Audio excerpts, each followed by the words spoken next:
Irmãos amados, vamos abrir a palavra de Deus no Evangelho de Cristo, conforme o registro de Mateus, capítulo 28.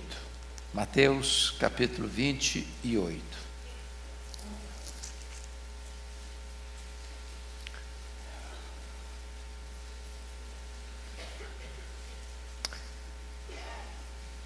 Nós faremos a leitura de todo o capítulo 28 de Mateus. Está escrito: no findar do sábado, ao entrar o primeiro dia da semana, Maria Madalena e a outra Maria foram ver o sepulcro. E eis que houve um grande terremoto, porque um anjo do Senhor desceu do céu.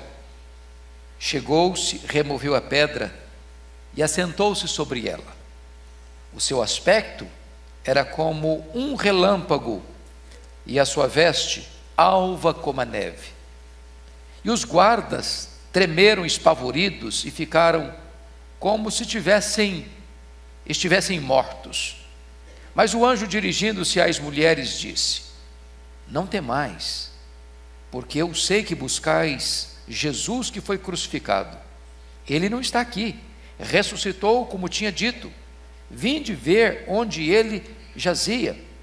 E depois depressa, e dizei aos seus discípulos que ele ressuscitou dos mortos, e vai adiante de vós para Galiléia, ali o vereis. É como vos digo.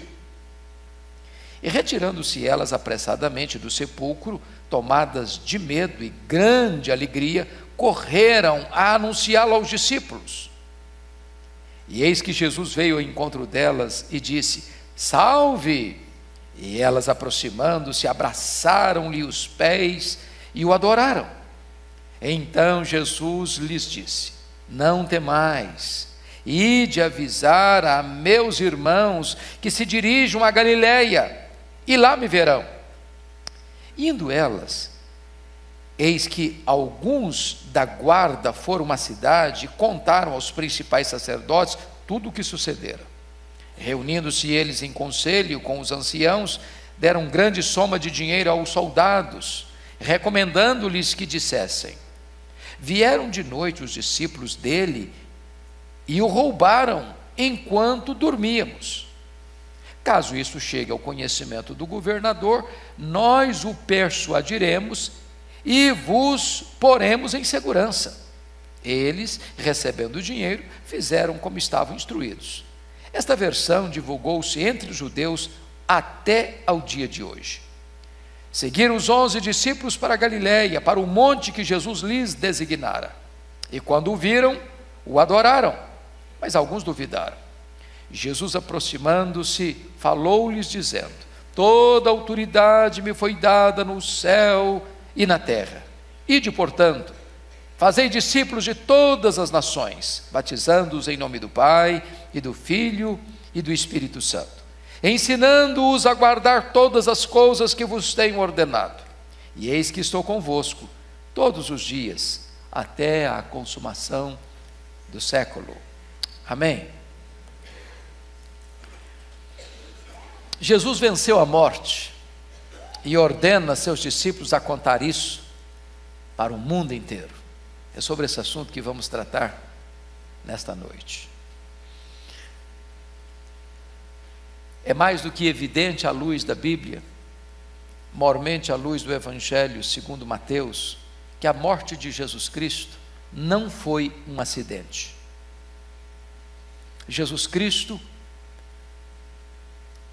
antecipou este fato extraordinário pelo menos 4 vezes antes da sua morte na cruz.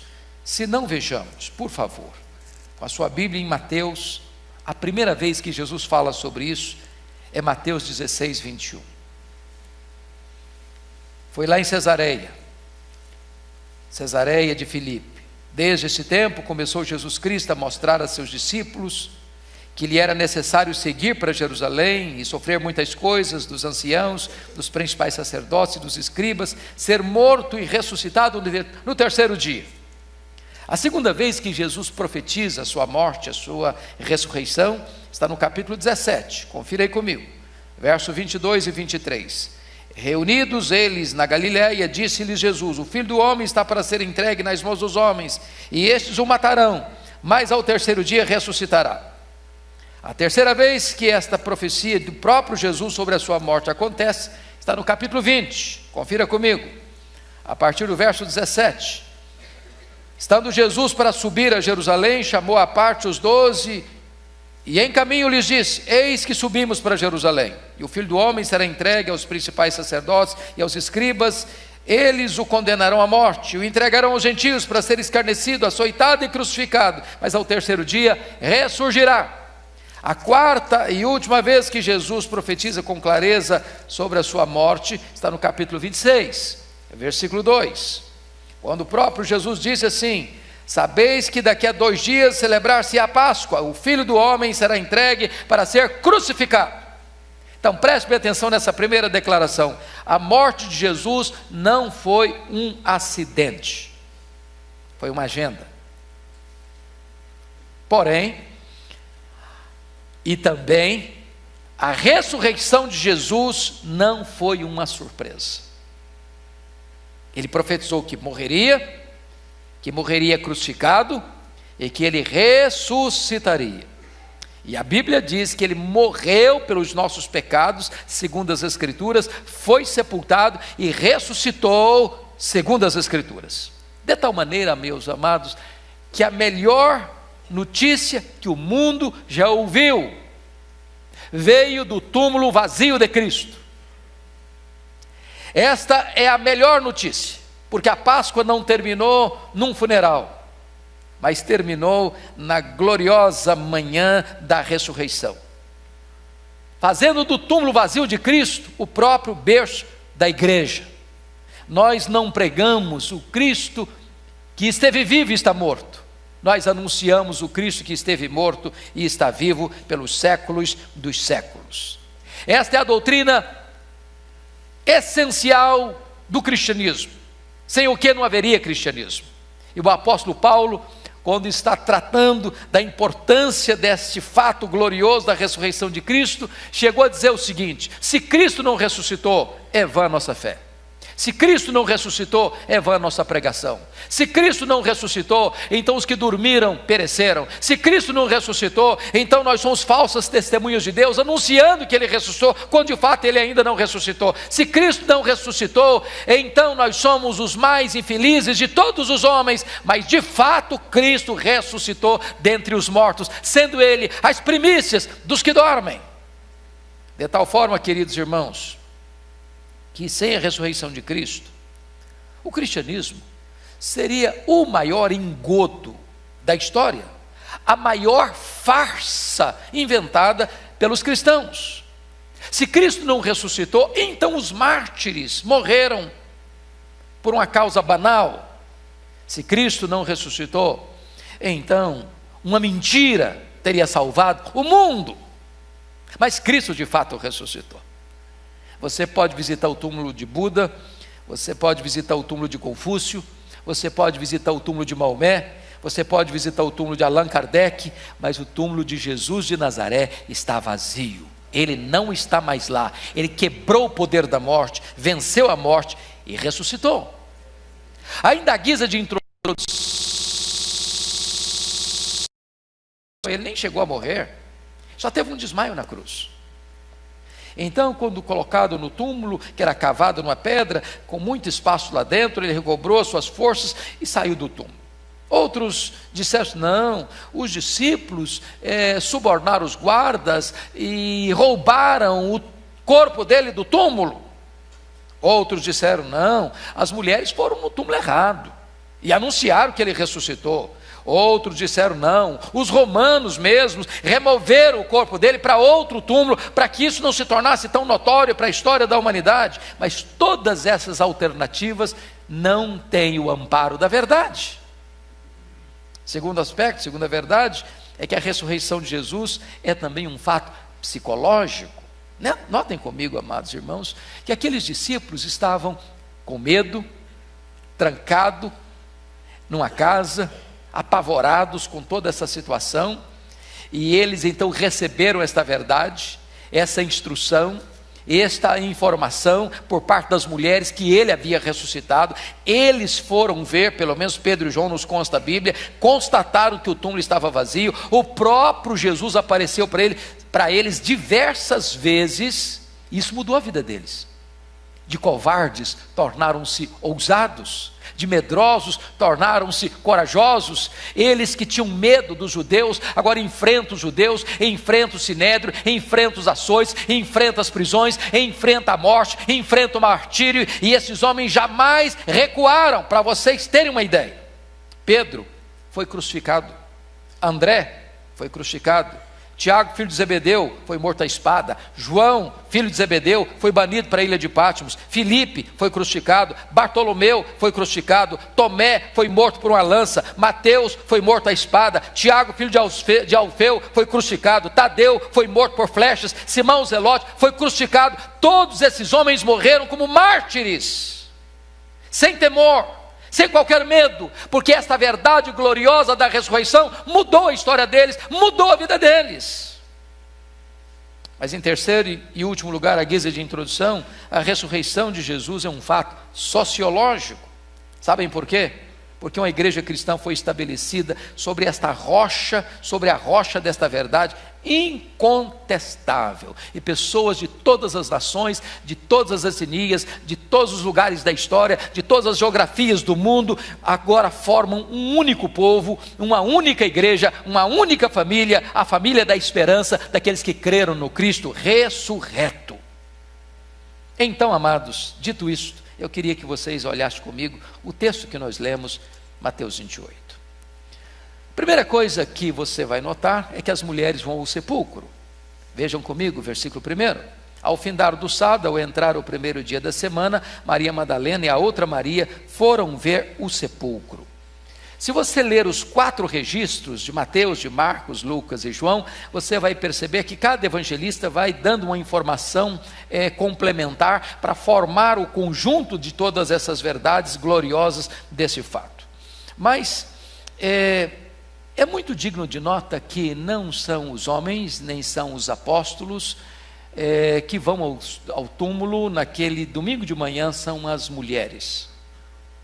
E se você perceber mais, são as mulheres que estão financiando o ministério de Jesus, são as mulheres que estão acompanhando o ministério de Jesus, são as mulheres que sobem lá para a colina onde ele foi crucificado, são as mulheres que descem de lá para o sepultamento dele, são as mulheres que, terminado o sábado, vão ao mercado para comprar perfumes para ainda embalsamar o corpo de Jesus, são as mulheres que são as primeiras testemunhas deste fato mais auspicioso do cristianismo. Mas também é digno de nota que elas estão indo no primeiro dia da semana, porque é no primeiro dia da semana que Jesus mata a morte, é no primeiro dia da semana que ele ressuscita, é no primeiro dia da semana que ele derrama o seu Espírito, é no primeiro dia da semana que ele aparece para os seus discípulos, é no primeiro dia da semana que a igreja se reúne para celebrar a ceia, é no primeiro dia da semana que a igreja se reúne para entregar as suas ofertas, é no primeiro dia da semana que Jesus Cristo aparece para João no livro de Apocalipse, é no primeiro dia da semana que você e eu estamos aqui para adorar o Cristo vivo. Mas notem mais, versículo 2 a 4 fala de um grande terremoto, e eis que houve um grande terremoto, porque um anjo do Senhor desceu do céu, chegou-se, removeu a pedra e assentou-se sobre ela. Seu aspecto era como um relâmpago, sua veste era alva como a luz. E os guardas tremeram espavoridos e ficaram como se estivessem mortos. Notem vocês que esses guardas estão aí, porque no capítulo 27, 62 a 66, os principais sacerdotes, eles, juntamente com os fariseus, se dirigiram a Pilatos, dizendo o seguinte: ó Pilatos, esse homem aí, chamaram Jesus de um nome muito esquisito, de embusteiro, disse assim para Pilatos, enquanto ele vivia, ele afirmou que ressuscitaria no terceiro dia. Então Pilatos, vamos fazer uma coisa? Vamos botar uma guarda especial de segurança na porta do túmulo dele, que vai que os discípulos roubam o corpo dele e saem anunciando aí que ressuscitou. Então vamos nos precaver. Pilatos disse, isso aí é com vocês, tem uma escolta aí preparada para isso. Botaram uma escolta especial. Diz o texto, confira comigo, versículo 66, indo eles montaram guarda ao sepulcro, selando a pedra e deixando ali a escolta. Então fizeram com que, tomaram todas as precauções para que, de fato, aquilo que ele havia anunciado não pudesse acontecer, ou não acontecesse. É por isso que Jesus vem ressuscitado de uma maneira tão extraordinária, porque vem um terremoto. E diz a Bíblia que as estruturas das câmaras da morte, da casa da morte, são abaladas. E então esse anjo desce, mediante esse terremoto, remove a pedra. Para que remove a pedra? Para Jesus sair? Não. Ele não precisava de ter essa pedra removida para sair. Ele agora ressuscita com um corpo de glória. E com o corpo de glória ele entrava numa casa com a porta fechada, sem ninguém precisar abrir a porta.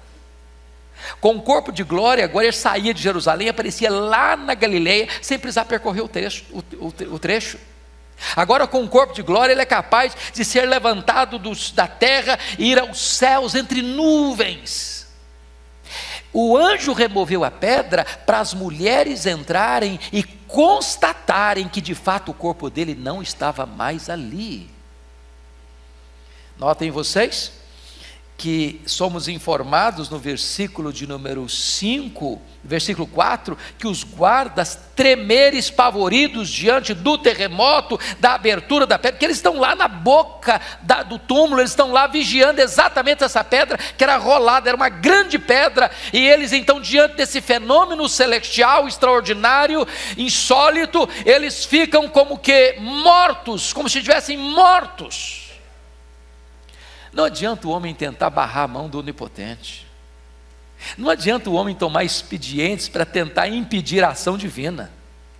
Ninguém pode lutar contra o Deus Todo-Poderoso e prevalecer. Louvado seja Deus.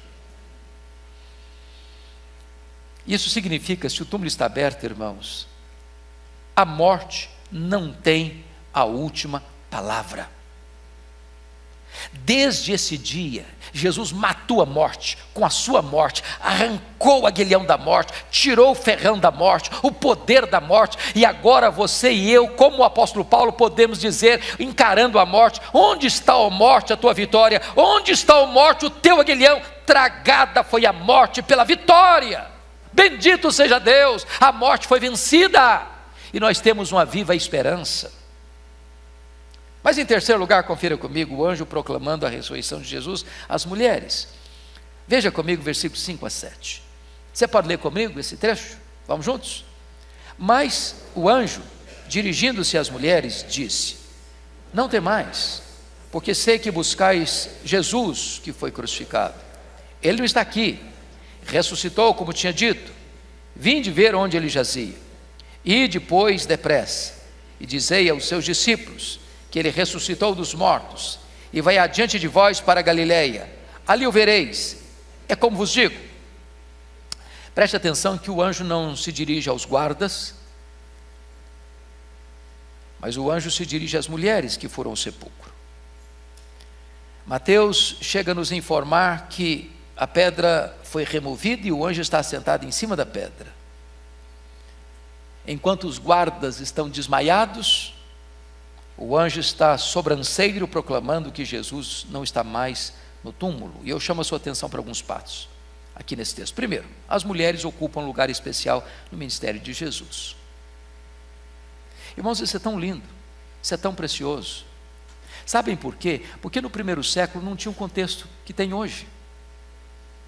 Hoje, graças a Deus, como fruto do cristianismo, as mulheres são tratadas com dignidade, sobretudo onde o cristianismo prevalece. Mas naquele tempo, as mulheres não eram consideradas assim. Naquele tempo, o testemunho de uma mulher não servia num tribunal. E são exatamente as mulheres que vão sustentar o ministério de Jesus financeiramente. São exatamente as mulheres que vão caminhar com Jesus de cidade em cidade, de aldeia em aldeia, quando ele fazia a sua itinerância evangelística pelas 204 cidades da Galileia. São as mulheres que vão subir com Jesus para Jerusalém, mesmo depois de Jesus ter alertado, pelo menos 3 vezes antes de subir para Jerusalém, que ele seria morto, que ele seria crucificado, que ele ressuscitaria.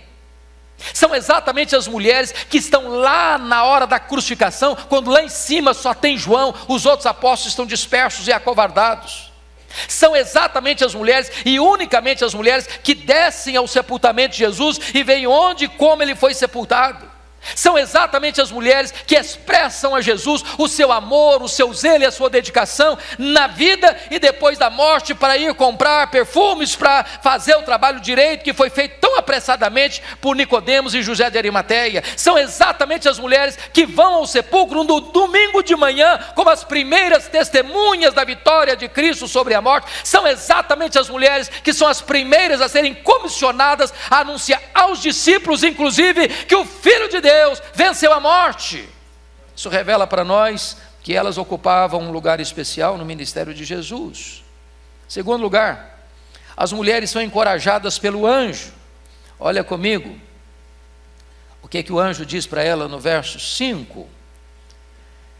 Mas o anjo, dirigindo-se às mulheres, disse: não temais, não temais, não temais. E aí, irmãos, além de dar uma ordem para elas não ficarem com medo, são elas as primeiras a receberem uma grande comissão de anunciar que Jesus está vivo. Notem, por favor, o que o anjo vai dizer: ele não está aqui, ressuscitou como tinha dito, vinde ver onde ele jazia. Elas foram as primeiras a ver o túmulo vazio, elas foram as primeiras a serem testemunhos da ressurreição, e elas foram as primeiras a receber a comissão para ir depressa e anunciar aos discípulos que Jesus havia ressuscitado.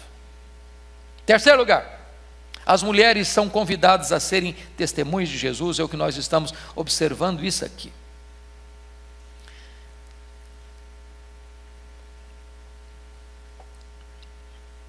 Notem vocês que isso para aquela época era uma espécie de revolução. O anjo comissiona a essas mulheres a irem depressa a anunciar a quem? Aos apóstolos que ele está vivo, o Filho de Deus. Quarto lugar, as mulheres são enviadas aos discípulos de Jesus. Versículo 7: e depois depressa dizei aos seus discípulos. Notem vocês que coisa curiosa, que Jesus comissionasse os discípulos para dizer às mulheres seria o esperado da sociedade então. Mas Jesus, o relato bíblico vira mesa. O relato de Jesus inverte essas prioridades. Porque no reino de Deus, aqueles que são considerados desprezados têm valor, têm dignidade, tem ação. E desta forma, meus amados irmãos, prestem atenção ainda, uma verdade que está no versículo 7. As mulheres e os discípulos de Jesus devem compreender que o Cristo ressurreto vai à nossa frente. Olha o versículo 7. E depois depressa dizei a seus discípulos que ele ressuscitou dos mortos e vai adiante de vós para a Galileia, lá o vereis. É como vos digo. O que significa isso, irmãos? Ser cristão não é apenas você subscrever um conteúdo doutrinário. Ser cristão é você seguir o Cristo vivo. E ser cristão é seguir o Cristo vivo que sempre vai adiante de nós. Ele sempre vai adiante de nós. Esta é uma verdade extremamente gloriosa, porque o cristianismo é a religião do caminho. Do caminho, enquanto você caminha, ele vai adiante de você.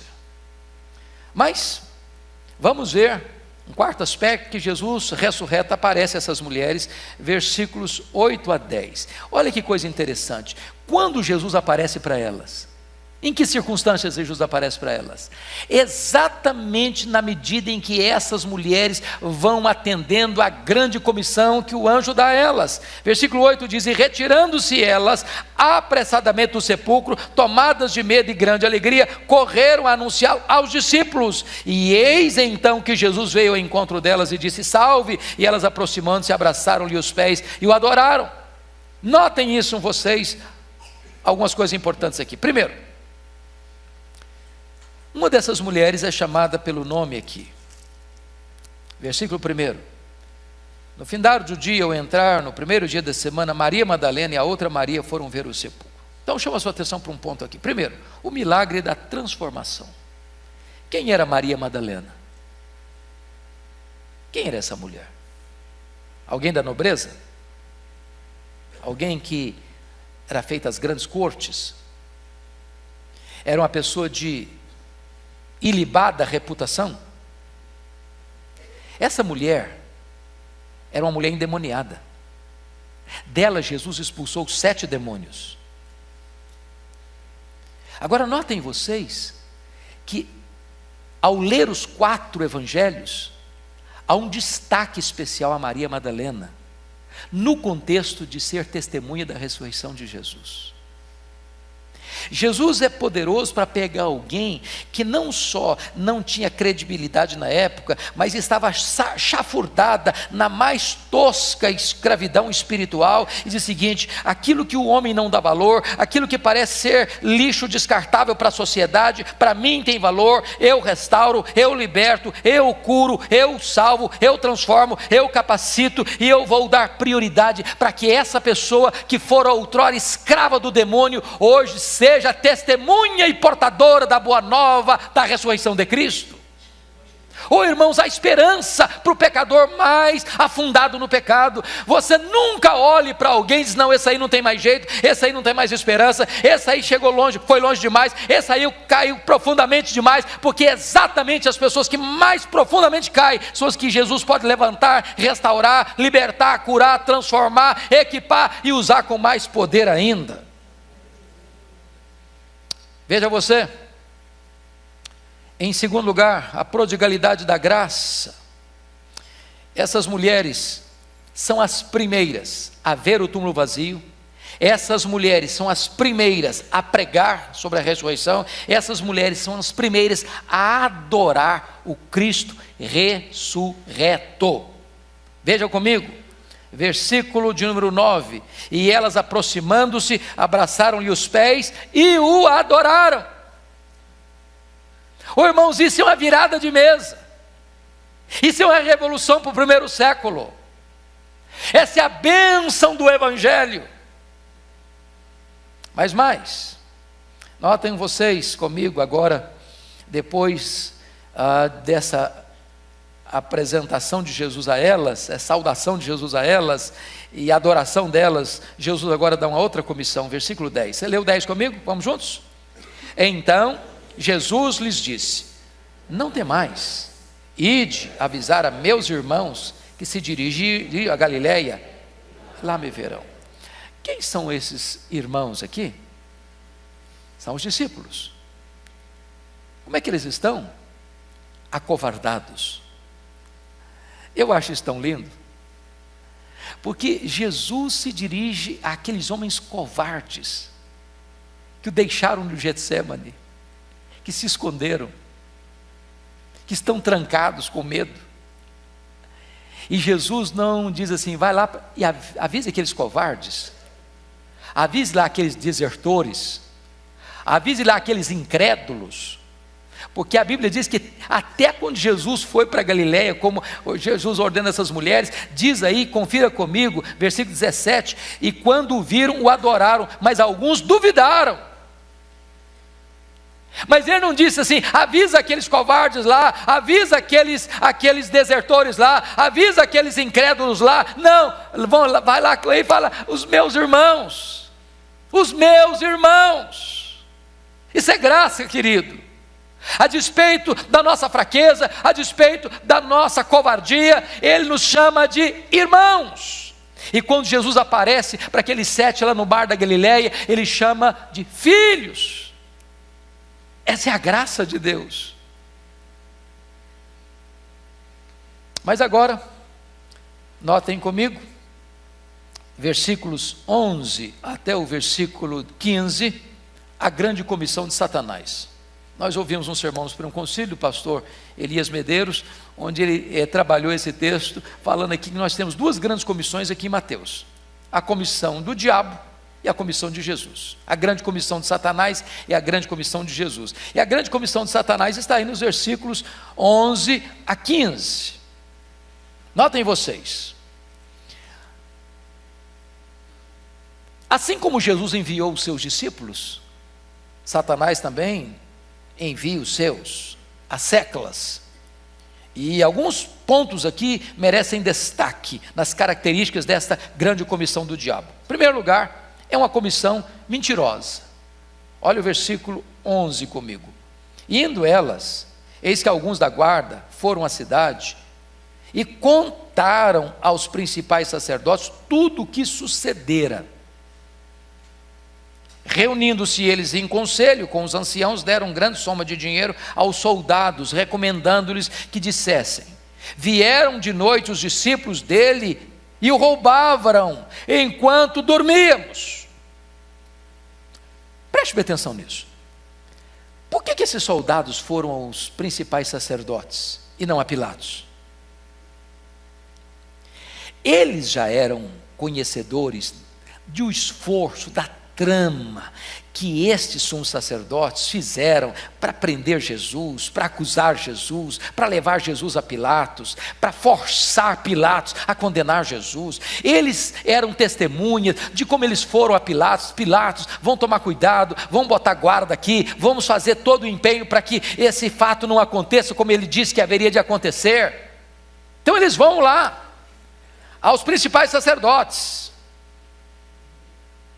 O plano dos líderes não funcionou, a segurança montada para manter a porta do sepulcro fechada não resistiu ao poder da ressurreição. Segundo, essa comissão é uma comissão contraditória. Contraditória, porque notem comigo duas coisas. Leia comigo, por favor, o versículo 4 outra vez, vamos juntos. E os guardas tremeram, espavoridos, e ficaram como o quê? Estivessem mortos. Agora, se alguém está tremendo, espavorido, como se estivesse morto, não é uma boa testemunha para contar o que está acontecendo de fato. Certo? Mas a desculpa que deram foi pior ainda. Olha comigo, o que é que os sacerdotes, os principais sacerdotes, recomendaram que eles falassem, versículo 13. Vamos ler juntos? Vamos? Recomendando-lhes que dissessem: vieram de noite os discípulos dele e o roubaram enquanto dormíamos. Ora, se você está dormindo, você não sabe o que está acontecendo. Então uma coisa não bate com a outra. Se eu estou dormindo, eu não sei quem roubou, ou se roubou. Então veja você que a grande comissão do diabo, que é o pai da mentira, é uma grande comissão contraditória, mentirosa. Terceiro lugar, é uma comissão vulnerável. Olha comigo o versículo 14. Caso isto chegue ao conhecimento do governador, nós o persuadiremos e vos poremos em segurança. Agora note você a diferença entre a grande comissão do diabo e a grande comissão de Jesus. Na grande comissão de Jesus, ele diz assim: toda autoridade me foi dada nos céus e na terra, portanto ide, e eis que eu estou convosco. Agora, são eles, os principais sacerdotes, coitados. Está dizendo o seguinte: fiquem tranquilos, se o governador Pilatos ficar irritado com vocês, eu vou falar com ele, e vocês vão estar em segurança. A confiar no braço da carne, confiar em promessa de homens, confiar nessas promessas tão vagas, tão vazias, tão fracas, tão frágeis, é confiar numa base muito vulnerável. Quarto lugar, a grande comissão do diabo é uma comissão motivada pela ganância. Olha comigo, versículo 15. Eles, recebendo o dinheiro, fizeram como estavam instruídos. Note você que a religião do diabo é sempre uma religião interesseira em dinheiro, sempre subornável, sempre comprada. E esses homens receberam uma grana desses sumos sacerdotes, a mesma grana que deram para Judas Iscariotes, agora estão dando para os soldados. Porque esta religião do engano, irmãos, ela é avarenta, ela é motivada por dinheiro. A motivação não é boa, não é boa. Mas em último lugar, a grande comissão do diabo é uma comissão fracassada. O versículo de número 13, você percebe o seguinte, que recomendando que dissesse: vieram de noite os discípulos dele e o roubavam enquanto dormíamos. Mas havia um decreto de César, e preservado no que é conhecido até hoje na literatura como a inscrição de Nazaré, onde César, o imperador, dizia o seguinte, que violar sepulcros era uma ofensa terrível, e que em certos casos poderia merecer a pena de morte. Então note vocês que diante desse decreto de César, era impossível que os soldados dissessem o seguinte: nós estávamos dormindo quando vieram. Se vocês estavam dormindo, vocês vão ser justiçados, vocês vão morrer, porque essa era a pena para um soldado que tinha responsabilidade de guardar alguém vivo ou morto e não guardava. Então ele cumpria, pagava com a sua própria vida a penalidade. Mas pior, diante desse decreto de César, aqueles discípulos que estavam acovardados jamais enfrentariam o perigo de uma pena de morte para roubar o corpo morto de Jesus. Então você começa a perceber que é uma comissão fracassada, desacreditada, incoerente, inconsistente e mentirosa. Essa é a religião do engano, essa é a religião da mentira, essa é a religião da farsa, essa é a religião do diabo. Essa é a grande comissão de Satanás. Mas agora, eu chamo a sua atenção para a grande comissão de Jesus. Versículos 16 a 20. Diz o texto que seguiram os 11 discípulos para a Galiléia, porque foi assim que foram instruídos, para o monte que Jesus lhes designou, ou lhes designara. E quando o viram, o adoraram, mas alguns duvidaram. Então percebe você que a grande comissão foi dada onde? Em Jerusalém? Não. Foi dada onde? Na Galiléia. Em que lugar da Galiléia? Num dos montes da Galiléia. Eu não sei qual monte, a Bíblia não diz, mas num dos montes da Galiléia, e o que não falta na Galiléia são montes. E agora então, você vai ver algumas coisas aqui que merecem destaque. Em primeiro lugar, a competência do comissionador. Olha o versículo 18 comigo, pode ler comigo, 18? Jesus, aproximando-se-lhe, falou-lhes dizendo: toda a autoridade me foi dada nos céus e na terra. A nossa versão fala toda a autoridade. Tem outra versão, salvo melhor juízo, a corrigida, diz todo o poder. Qual a diferença entre autoridade e poder? A melhor ilustração que eu encontrei sobre isso é a seguinte: pense comigo num caminhão de 30 toneladas descendo uma ladeira. Tem força, tem poder. Pense comigo num guarda franzininho, que lá na ponta estende a mão e faz esse gesto. Ele tem autoridade, pois Jesus tem poder, Jesus tem autoridade. Ele não tem só poder, ele tem todo o poder, ele tem toda a autoridade. Se você perceber, neste evangelho, Jesus tinha autoridade em seus ensinamentos, está lá em Mateus 7, 29. Jesus tinha autoridade para curar, está lá no capítulo 8, versos 1 a 13. Jesus tinha poder para perdoar pecados, está lá no capítulo 9, versículo 6. Jesus tinha autoridade sobre Satanás e delegou autoridade aos seus apóstolos, está lá no capítulo 10, versículo 1. Agora, no final do evangelho, Mateus diz que Jesus tem todo o poder, tem toda a autoridade, nos céus e na terra. E se você vai para o restante da Bíblia, está lá em Apocalipse capítulo 1, versículo 18, que ele tem não só autoridade no céu e na terra, mas também no inferno, porque ele é quem tem as chaves da morte e do inferno. Ele tem competência para comissionar a sua igreja. Mas vamos ver agora em segundo lugar, não apenas a competência do comissionador, vamos ver agora em segundo lugar o cerne da grande comissão. Olha o versículo 19 comigo, vamos juntos? Ide, portanto, fazei discípulos de todas as nações, batizando-os em nome do Pai, e do Filho, e do Espírito Santo. Agora eu chamo a sua atenção para um ponto muito importante aqui, meus amados irmãos. Porque na verdade, a tradução aqui ficou um pouco complexa na língua portuguesa. Porque nesse versículo 19, só tem uma ordem, só tem um imperativo. E o imperativo aqui não é ide, não é ide. O único imperativo do verso 19 é o fazei discípulos. O ide, o batizando, está no gerúndio. Então a tradução literal seria: indo, portanto, fazei discípulos de todas as nações, batizando-os em nome do Pai, do Filho e do Espírito Santo, e ensinando-os. Ou seja, tem 3 gerúndios. Quais são os 3 gerúndios? Indo, segundo, batizando, terceiro, ensinando. Mas só tem uma ordem, só tem um imperativo. Qual é o imperativo? Fazei discípulos. Esta é a essência, esta é a base, esse é o ponto principal. Agora, vamos entender o que significa isso, fazer discípulos. Jesus não mandou fazer fãs. Quem precisa de fãs são os artistas. Sou fãzão de Jesus. Não, isso aí não está com nada, não. Jesus é meu ídolo. Está furado. Está furado. Jesus não mandou fazer admiradores. Quem precisa de admirador é jogador de futebol.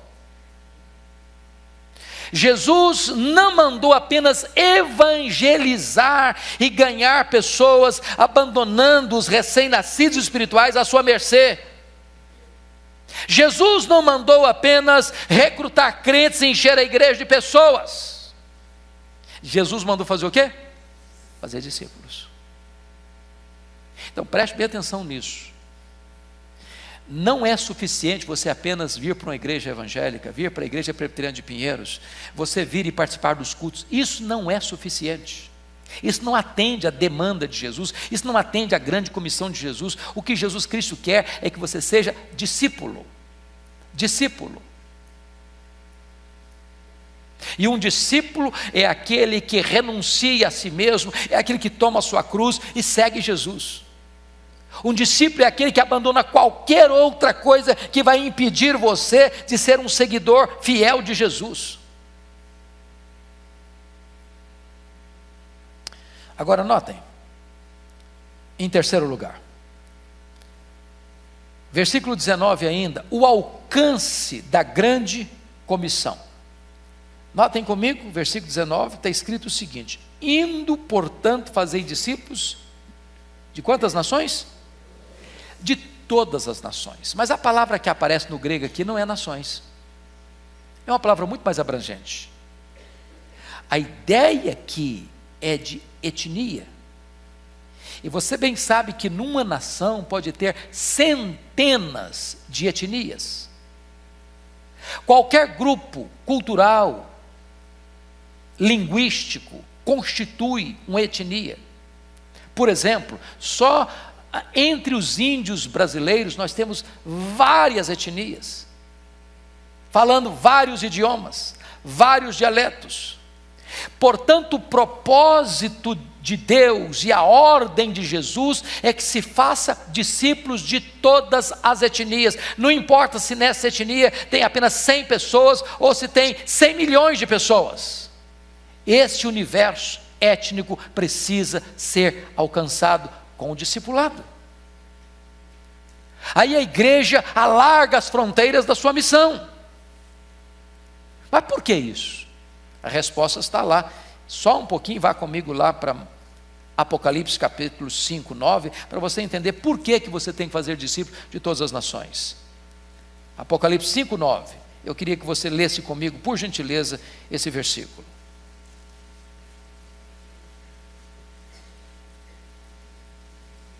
Vamos juntos? E entoavam novo cântico dizendo: digno és de tomar o livro e de abrir-lhe os selos, porque foste morto e com o teu sangue compraste para Deus os que procedem de toda tribo, língua, povo e nação. Verso 10: e para o nosso Deus os constituíste reino e sacerdotes, e reinarão sobre a terra. Se ele morreu para comprar aqueles que procedem de toda tribo, povo, língua e nação, a grande comissão precisa exatamente alcançar essas pessoas pelas quais Cristo morreu e verteu o seu sangue. Essa é a abrangência. Mas em quarto e último lugar, irmãos, quais são as implicações da grande comissão? Ainda vamos ver o que está escrito. A primeira implicação, queridos, é a integração dos novos convertidos. batizando-os em nome do Pai e do Filho e do Espírito Santo. Então preste bem atenção. Sabe o que esse texto está querendo dizer? Não tem nesse negócio que o pastor Ival sempre diz aqui, não tem nesse negócio de desigrejado não. Eu sou convertido, mas eu vou viver na minha casa. Eu não quero igreja, eu não quero frequentar a igreja, eu não quero ser batizado, eu quero apenas viver o cristianismo do meu jeito, do meu modo. Não, impossível.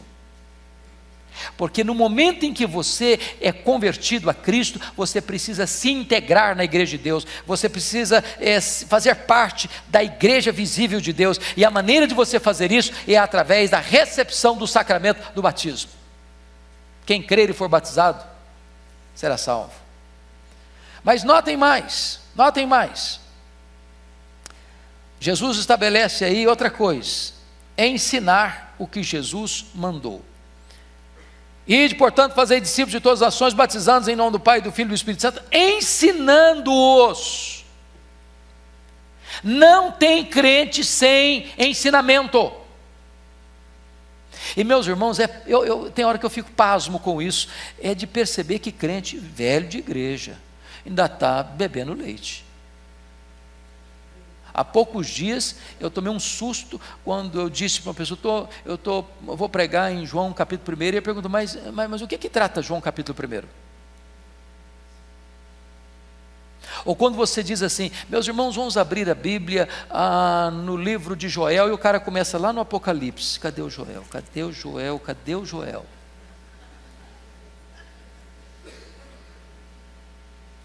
Meu amado, se você é um crente, você precisa estudar. Você precisa aprender. Você não pode ser um analfabeto. Um analfabeto funcional da Bíblia. Sabe o que é um analfabeto funcional da Bíblia? Ele não sabe, ele precisa ter uma muleta perto dele. Você precisa estudar.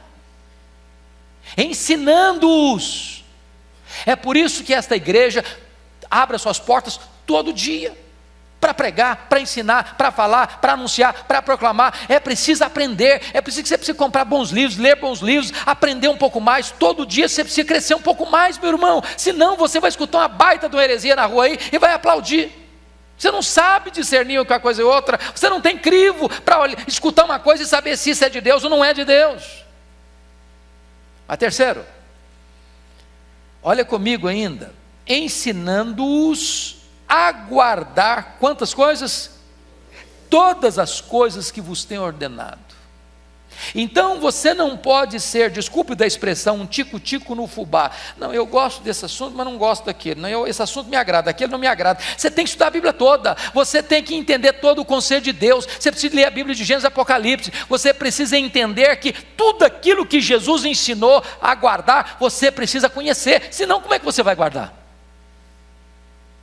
Agora preste atenção, versículo 20 diz, ensinando-os a memorizar, ensinando-os a guardar. Sabe o que significa guardar? É praticar. Ninguém é discípulo porque conhece muita teologia. Você pode estudar todos os livros de teologia que você conhece, os grandes corifeus da teologia, isso não significa que você é um discípulo. Você só é um discípulo quando aquilo que você estuda, você põe em prática. Aquilo que você aprende, você exercita. Aquilo que você estuda e recebe aqui, você começa a pôr em prática na sua vida, no dia a dia. Senão não é discípulo. A sua vida, o seu caráter, a sua conduta, as suas palavras, as suas ações, as suas reações, as suas decisões, os seus sonhos, os seus projetos, tudo isso precisa ser vazado pelos ensinamentos de Cristo. Mas agora, para fechar, dar-lhes-ei motivos para cumprir essa grande comissão. Primeiro motivo, você deve cumprir a grande comissão porque Jesus tem toda a autoridade e tem todo o poder. Versículo 18. Toda a autoridade me foi dada. Todo o poder me foi dado. Então você não está indo fazer uma obra desassistido de poder, não. Você não está indo fazer uma obra sozinho, não. Você não está indo fazer obra sem equipamentos, não. Sem ferramentas, não. Este que tem todo o poder e tem toda a autoridade é que está comissionando você e a mim. Segundo motivo, nós devemos ir porque isso é uma ordem de Jesus. Indo, portanto, fazei discípulos. Se a maior autoridade do universo manda, quem somos nós para desobedecer?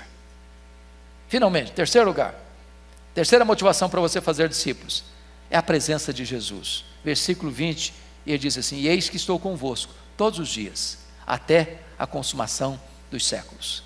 Todos os dias, dias de chuva, dias de sol, dias de prosperidade, dias de escassez, dias de saúde, dias de doença, dias de liberdade, dias de escravidão, dias de tempestade, dias de sol, dias difíceis, dias fáceis, não importa onde, não importa o lugar, não importa a data, não importa a circunstância, todos os dias Ele vai estar com você.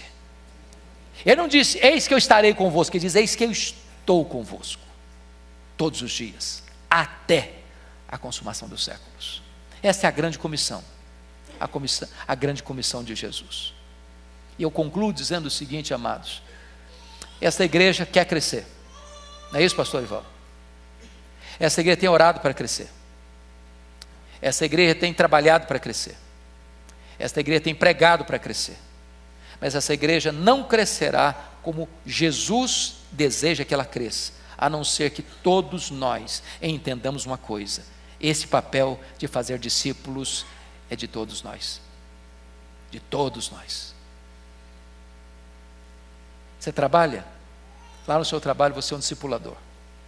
Você viaja? Onde você for, leve essa palavra. Sua família? Fale de Jesus lá. Seus amigos de trabalho precisam conhecer Jesus, e você é essa pessoa encarregada de fazer isso. Que Deus nos ajude. Que Deus nos abençoe.